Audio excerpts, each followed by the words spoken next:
नमस्कार। चलिए आज एक बहुत ही खास आध्यात्मिक लेख को समझते हैं जिसकी तारीख है 25 नवंबर 2025। ये सिर्फ एक व्यक्ति की नहीं बल्कि पूरी दुनिया के बदलाव का एक नक्शा पेश करता है। तो आइए इसे गहराई से देखते हैं। इसकी शुरुआत ही देखिए एक बहुत पावरफुल कॉल टू एक्शन से होती है। इसमें कहा गया है कि आत्मा को एकदम सतोप्रधान बनाने की धुन होनी चाहिए, ऐसी धुन कि कोई कमी ना रह जाए और माया कोई लापरवाही ना करा दे। ये लाइन शुरू में ही हमें सीधे इस शिक्षा के दिल में ले जाती है। तो इस पूरी बात को समझने के लिए हम इसे 5 हिस्सों में देखेंगे। पहले, आत्मा की मौजूदा हालत क्या है। फिर, ज्ञान का सच्चा रास्ता कौन सा है। उसके बाद, याद की यात्रा कैसे करनी है। फिर देखेंगे कि इंसान से देवता बनने का सफर क्या है। और आखिर में, वो कौन सी मुख्य बातें हैं जिन्हें जीवन में अपनाना है। तो चलिए शुरू करते हैं पहले पॉइंट से। आखिर वो बुनियादी समस्या है क्या जिसका जिक्र इस लेख में हो रहा है। दुनिया की और आत्मा की असलियत में हालत क्या है। तो लेख कहता है कि हम जिस दुनिया में हैं वो है कलयुग। इसे पतित दुनिया या पुरानी दुनिया भी कहा गया है। मतलब एक ऐसा दौर जहां दुख है, गिरावट है, और यही समझ इस पूरी शिक्षा की बुनियाद है। अब इस स्लाइड में जो कंट्रास्ट है ना, वो बहुत कमाल का है। देखिए, एक तरफ है आज की दुनिया, पतित, कलयुगी, दुख से भरी हुई, जिसका अंजाम है विनाश। और दूसरी तरफ पावन दुनिया, सतयुगी, जहां सिर्फ सुख ही सुख है और जिसे बनाना है। यही तो पूरा खेल है। इसी कंट्रास्ट की बात हो रही है। और इस पतित दुनिया में आत्मा की हालत कैसी है, उसे तमोप्रधान कहा गया है। मतलब मैल से, अशुद्धता से भरी हुई। और एक बहुत ही पावरफुल इमेज दी गई है कि माया ने आत्मा के पंख ही तोड़ दिए हैं। सोचिए, वो उड़ ही नहीं सकती। अच्छा, तो प्रॉब्लम तो समझ आ गई। अब बात करते हैं सल्यूशन की।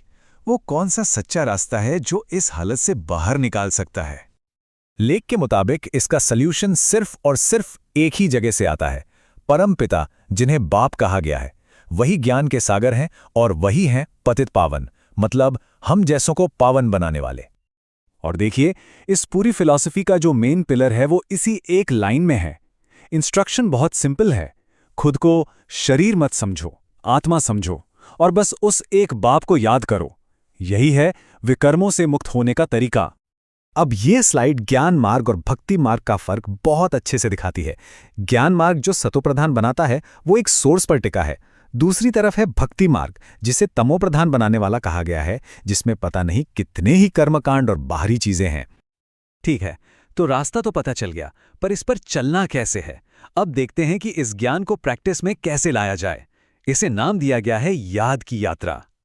इस यात्रा का एक बहुत ही इंटरेस्टिंग पार्ट है पोता मिल रखना। यह बिल्कुल एक स्पिरिचुअल बैलेंस शीट की तरह है।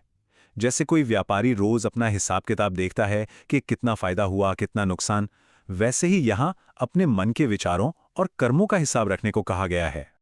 तो इस याद की यात्रा के प्रैक्टिकल स्टेप्स क्या हैं? पहला, सोल कॉन्शियस बनना, यानी देह से डिटैच होना। दूसरा, पिता को याद करना। तीसरा, अपना पोता मेल रोज चेक करना। चौथा, कोई भी ऐसा आसुरी काम ना करना जो आत्मा को और मैला करे। और सबसे जरूरी, पांचवा, इस प्रैक्टिस को अपनी डेली लाइफ में, अपने काम धंधे में भी शामिल करना। और हां, ये मानना भी जरूरी है कि लेख खुद कहता है कि ये कोई आसान काम नहीं है। ये जो कोट है ना, बड़ी सब्जेक्ट है ये इसी बात को बताता है कि ये एक बहुत बड़ी चुनौती है, इसमें मेहनत लगती है। तो हमने तरीका समझ लिया। अब आते हैं मंजिल पर। इस पूरे रास्ते पर चलने का आखिर मकसद क्या है, क्या हासिल करना है। यहां एक बहुत ही गहरा कॉन्सेप्ट आता है, 84 जन्मों का चक्र।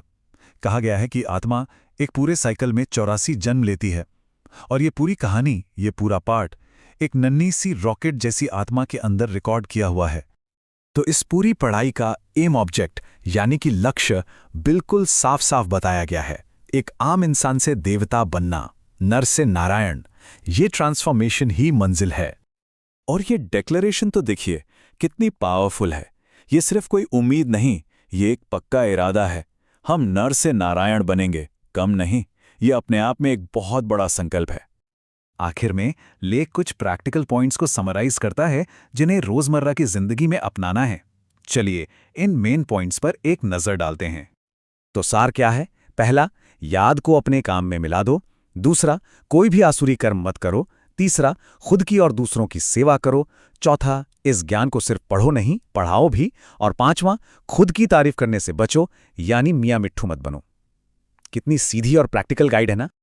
लेख में एक वरदान भी है जो कहता है कि अगर टेम्परेरी नाम और शोहरत को छोड़ दें तो विश्व कल्याणकारी बन सकते हैं और सबका प्यार पा सकते हैं। मतलब त्याग का फल बहुत बड़ा है। और आखिर में ये स्लोगन, परमात्मा बाप के बच्चे हो तो बुद्धि रूपी पांव सदा तख्त नशीन हो। इसका मतलब बहुत गहरा है। अपनी बुद्धि को, अपने मन को हमेशा एक ऊंचे सिंहासन पर बिठाकर रखो, उसे भटकने मत दो। एक पावरफुल स्टेडी कॉन्शियसनेस बनाए रखो। तो हम इस एक सवाल के साथ इस चर्चा को समाप्त करते हैं। लेख के अव्यक्त इशारों के हिसाब से अगर साक्षी होकर एक ऑब्जर्वर की तरह जीने की प्रैक्टिस की जाए तो जिंदगी की मुश्किलों को देखने का हमारा नजरिया कैसे बदल सकता है। ओम शांति।